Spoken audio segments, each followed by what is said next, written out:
அனைவரையும் அரவணைச்சு போக நம்ம நோக்கம் வேறு பலனும் அது கொண்டு நான் ஒழிய பதவி இதோடு நாளைக்கு பதவிக்காக மட்டும் இருக்க வேண்டாம்.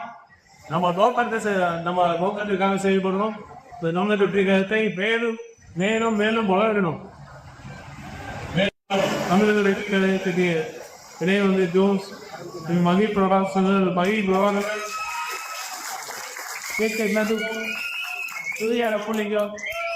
கேசி மோகன் சதீஷ்குமார் இவர்கள் தவிர கிட்டோ தமிழ் தியாகு மற்றும் 1000க்கும் மேற்பட்ட நிர்வாகிகளை வருகை இன்று வரவேற்கிறேன். எல்லாருக்கும் ஒரு தலைவர் சம்பவம் ஒரு சிறு வேண்டுகோள். நீங்களும் மாற்று கட்சியிலிருந்து வந்தாலும் இந்த நம்ம கட்சியோட நிர்வாகிகளை அனுசரித்து போகணும். அவங்களாம் ரொம்ப யோசனை அவங்கன்னா பண வசதியோ பெரிய வசதியோ தெரியாது. சாதாரண தொண்டர்களாக தான் நம்ம சாதாரண கூலி வசதியோ சாதாரண சிவன் பூபதி மற்றும் குபானர் இந்த வாக்கு வித்தியாசம் நம்ம அந்த வெற்றி வாய்ப்பை இழந்திருக்கிறோம். இங்க அடுத்து நம்ம பண்ண வேண்டியது இன்னும் ஒரு சற்று அதிகமாக வயசு வரப்போற பிளாட்சி செய்திருக்கேன். அனைத்து இடைவெளிகளும் நம்ம ஜெயிக்க வேணும். சரிங்களா? அதுதான் நம்ம இருக்கு. அப்புறம் பாராளுமன்ற தேர்தல் இருக்கு, அடுத்த சட்டமன்ற தேர்தல் இருக்கு, அதுதான் பின்னாடி பார்த்துக்கலாம். இப்போ உள்ளாட்சி தேர்தல் இருக்கு. இந்த உள்ளாட்சி தேர்தல் நம்ம கழக நிர்வாகிகள் இந்த உள்ளாட்சி பிரதிநிதிகளா இருந்தாதான் நல்லா கவனிங்க. நாம உள்ளாட்சி பிரதிநிதிகளா இருந்தாதான் மக்களுக்கு என்ன தேவையோ அதை நான் செய்ய முடியும். ஒரு சின்ன விஷயமா இருக்கும். ரோடு ஆக்காலும் நம்ம 20 வருஷமா இருந்தோம், கட்சியில கொணியாடுறோம், திடீர்னு வந்து வாங்க அப்படியே நீங்க அடிக்கலாம்.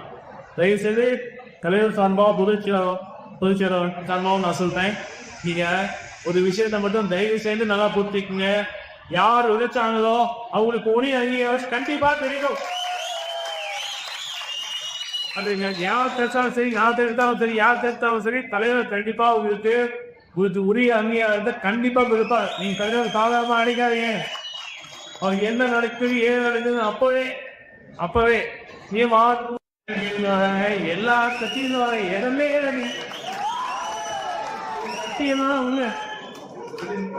சத்தியனோட வைப்பேன் எல்லாருக்கும். ஏன்னா அவருக்கு தெரிஞ்சு போச்சு.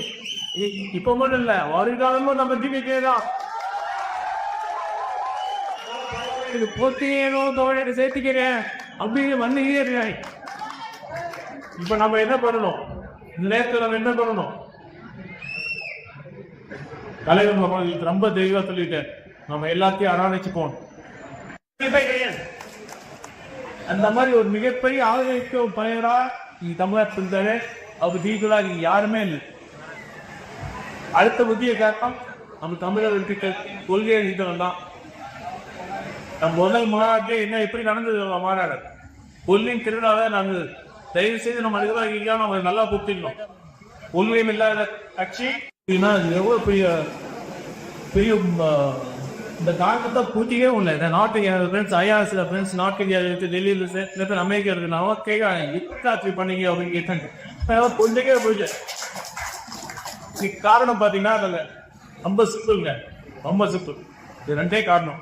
நம்ம தலைவரோட மிகப்பெரிய ஆளுநர் யோசிப்பாரு. அதாவது அவர் மிகப்பெரிய நடிகர். அதுக்கு முன்னாடி அரசியல் முன்னாடி தமிழ்நாட்டு மட்டுமல்ல இந்தியாவில் ஒரு மிகப்பெரிய நடிகராக இருக்கு. பிரச்சாரங்களே போட் பண்ணுறதுக்கும் அதே பாடல் கேட்டுட்டே இருக்கோம். சுத்தமா போரே அதுக்கிற கேட்ட ஒரு அவ்வளோ உணர்ச்சி இருக்கு. இந்த மாதிரி அந்த ஒரு பாடல் அப்புறம் கடைசியாக தன்னந்தறியாலே அதுக்குப்பா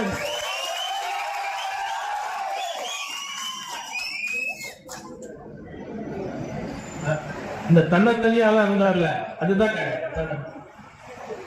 இந்த வெற்றி மிகப்பெரிய காலத்து பூஸ்ட் பாயிண்ட். 2024 கட்சி ஆரம்பிச்சு ஒரு கலைஞர் முதலமைச்சு வரணும் அப்படிங்கிற விருப்பப்பட்டு நிறைய ஓட்டு போட்டுருவோம். அந்த அளவுக்கு மக்கள் நம்ம தலைவர் மீது அந்த வச்சிருக்காங்க. நான் அந்த பிரச்சாரத்தை வச்சு ஒரு பாட்டை வச்சு பிரச்சாரத்தை குடிச்சிட்டேன்.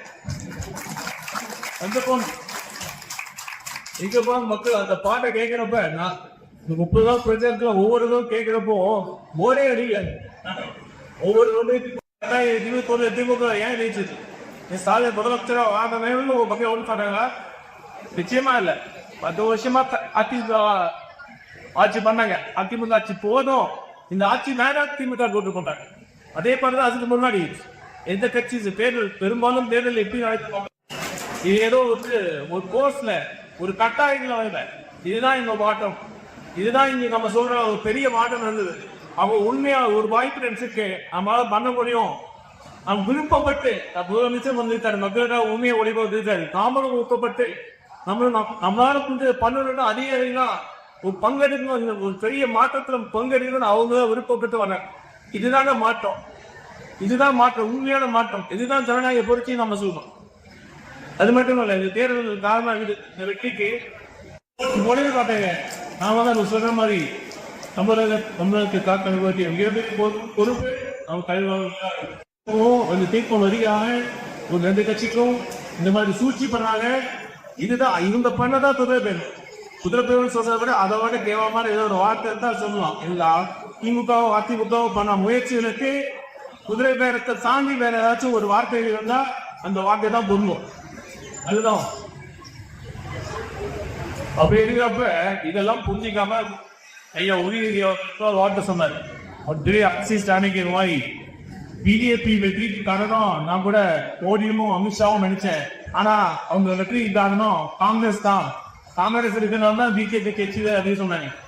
பெரிய அரசியல் யாரு அவரு கொஞ்சம் யோசிச்சு பாருங்க. இந்த திமுக தோல்விக்கு யாரு காரணம்? 2 பேர் தான். ஒன்னே ஸ்டாலின் சாயம், ஒன்று உதயநிதி தான். இப்ப உதயநிதி நம்ம இருக்கிற வரைக்கும் நம்ம தானே கிடையாது. உதயநிதி எதிர்கட்சி தயாராகும், திமுக தயார் அடுத்து வரப்ப அவங்க இருக்கிற வரைக்கும் 7 ஜெயிச்சாங்க, 107 இடங்களை ஜெயிச்சிருக்காங்க. அதுக்கு அடுத்த திமுக 59 இடங்கள் தான் ஜெயிச்சிருக்காங்க. 2004 2014 வரைக்கும் யூபிஏ 1 and 2 காங்கிரஸ் ஆட்சினா திமுக அங்க வச்சுது. அந்த யூபிஏ 2 தோக்கிறதுக்கு முக்கிய காரணமே திமுக தான். திமுக செஞ்ச ஊழல் தான், இந்த 2G ஊழல் தான் ஒரு பெரிய காரணமா இருந்தது காங்கிரஸ் தோக்கிறது. அப்படி அவ்வளவு தாரணமா இருந்தது காங்கிரஸ். திமுக என்ன பண்ணாங்க, கரெக்டா இந்த 2011 இந்த கூட்டணியை விட்டு விலகி காங்கிரஸ் அம்மோடு விட்டுட்டாங்க. பாத்தீங்கன்னா காங்கிரஸ் சொன்னதுதான் திமுக வைங்க. காங்கிரஸ் ஒன்னும் திமுக முன்னிலை அவங்க சரியா மக்கள் தீர்ப்பை புரிஞ்சுக்கிட்டு நம்ம பெயர்வதற்காக வந்து தீமா 100க்கும் மேற்பட்ட தொகுதியில கிட்டத்தட்ட எனக்கு சரியா 108 தொகுதி டெபாசிட் அந்த கட்சி. அதனால ஐயா சாய்ந்த வரையிலே தயவு செய்து உங்களுக்கு அடுத்த தேர்தலை சந்திக்கிறதுக்கு உங்களுக்கு தான் பயம், எங்களுக்கு பயம் இல்ல.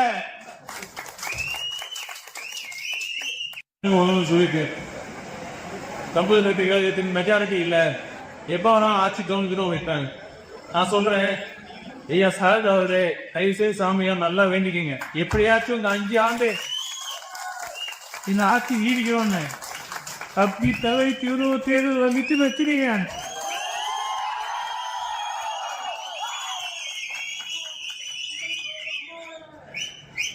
இல்ல அனைத்து தொழிலும் தமிழக இப்ப அதிக வருஷம் தமிழ்நாட்டை ஆண்டோம் அப்படிங்கிற ஒரு கட்சி பெரிய பேசிட்டு இருந்தாங்க. அந்த கட்சி எத்தனை தொகுதியை டெபாசிட் தெரியுமா? அனைவரையும் அரவணைச்சு போங்க. நம்ம நோக்கம் தமிழக வெற்றிகளை வேறு பலனும் அது கொண்டு நானே ஒழிய பதவி இதுவரை நாளைப்போம் பதவிக்காக மட்டும் இருக்க வேண்டாம். நம்ம நோக்கத்துக்காக செயல்படணும். தமிழக வெற்றிகளை மேலும் மேலும் வளரணும். தமிழர்களுக்கு இடையே வந்து ஜோன்ஸ் மகிழ் பிரகாசங்கள் கேட்க என்னது புதிய புள்ளிங்க கேசி மோகன் சதீஷ்குமார் இவர்கள் தவிர கிட்டோ தமிழ் தியாகு மற்றும் 1000க்கும் மேற்பட்ட நிர்வாகிகளை வருகிறவரே இன்று வருகிறேன். எல்லாருக்கும் ஒரு தலைவர் சம்பவம் ஒரு சிறு வேண்டுகோள். நீங்களும் மாற்று கட்சியிலிருந்து வந்தாலும் இந்த நம்ம கட்சியோட நிர்வாகிகளை அனுசரிச்சு போகணும்.